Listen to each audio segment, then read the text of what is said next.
Hello and welcome back to a new episode of Shut Up, I'm Reading. Oh wait, that's right, I'm not wearing the t-shirt in this one because it is Pride Month and our book today is also LGBT themed, so I figured, dress it up a bit. Today I'm talking about A Day in the Life of Marlon Bundo, and this book is a little bit different than the books I normally read because, as you can probably tell, this is a children's book.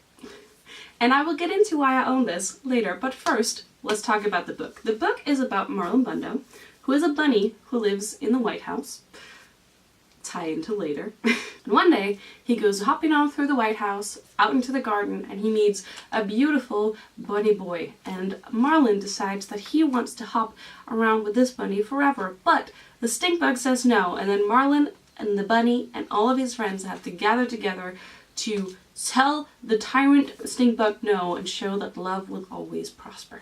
And seeing as this is a children's book, that's really all there is to it, but it's a really, really sweet plot, and it's just a sweet story about love and equality and finding someone that you always want to hop around with and that love conquers all. I think it's a really, really good message and a really sweet book. And to illustrate this, I'm gonna do a random reading.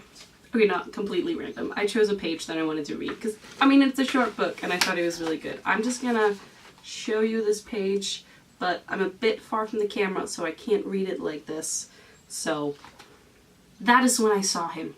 He was a big, fluffy bunny with the fluffiest fluffy ears and the bushiest bushy tail.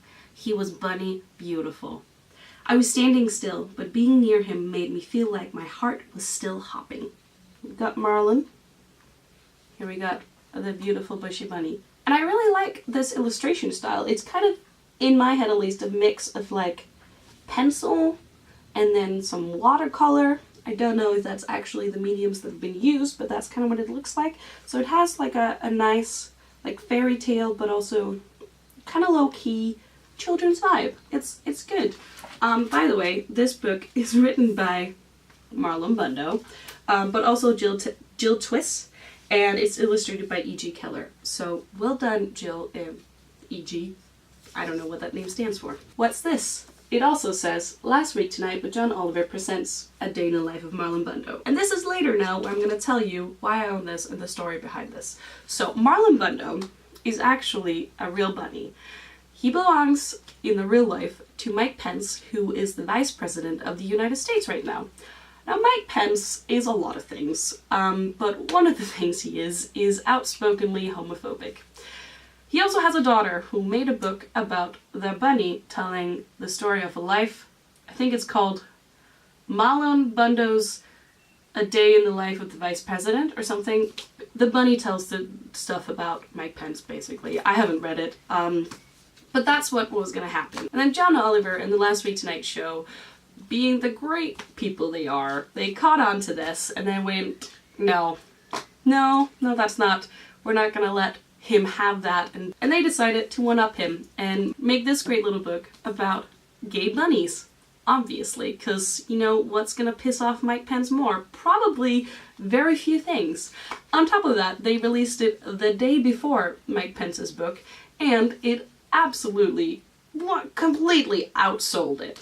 As of right now, this is the #1 selling book in animal fiction and the 4th most selling book in LGBT fiction. I couldn't find any placement stats for Mike Pence's book. I don't think it's placed anywhere.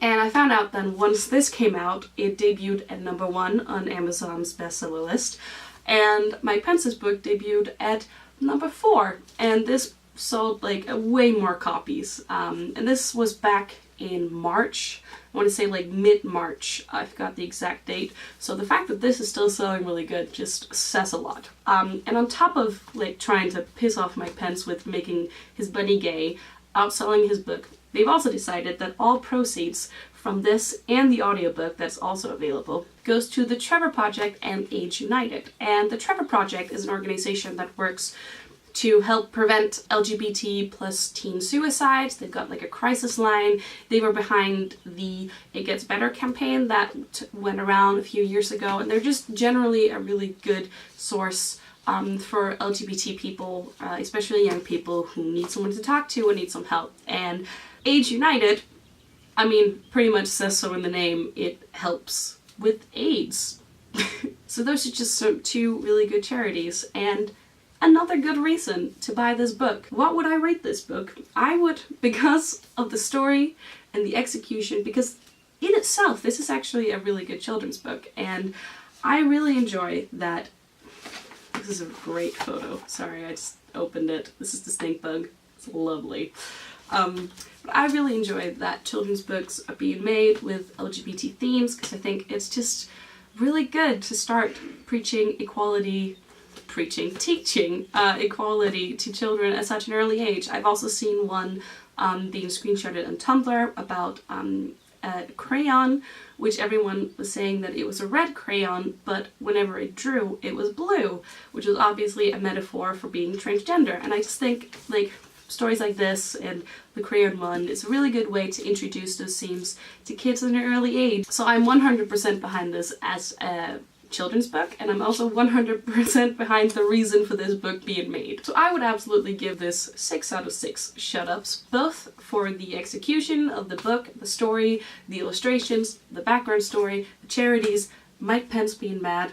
All in all, great package deal. So who would I recommend this for? Well, first of all, do you have children who still read books or who would enjoy being read a book like this too? Absolutely, go get it. I believe it's still only in English, but you know, you could translate if you're one of my Danish people watching. And if not, like, it's a great children's book, so I would definitely recommend it for kids. And of course, I would also recommend it to everyone who just wants to read a cute story about two buddies falling in love, or anyone who wants to piss off Mike Pence and support a good cause. So really, everybody. I would recommend this book to everybody. So, have you read this book?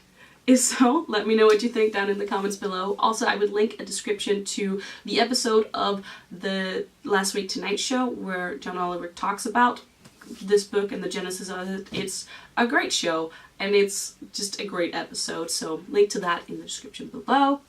Do you know of any other LGBT plus children's books that I should check out?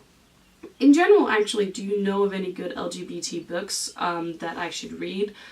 Normally I read young adult, and I'm looking for more books with those themes, because there's not a section at the bookstore, obviously. So yeah, if you have any recommendations for me or anyone else, leave them in the comments below, and until next time, I hope you have wonderful days full of equality and no stink bugs.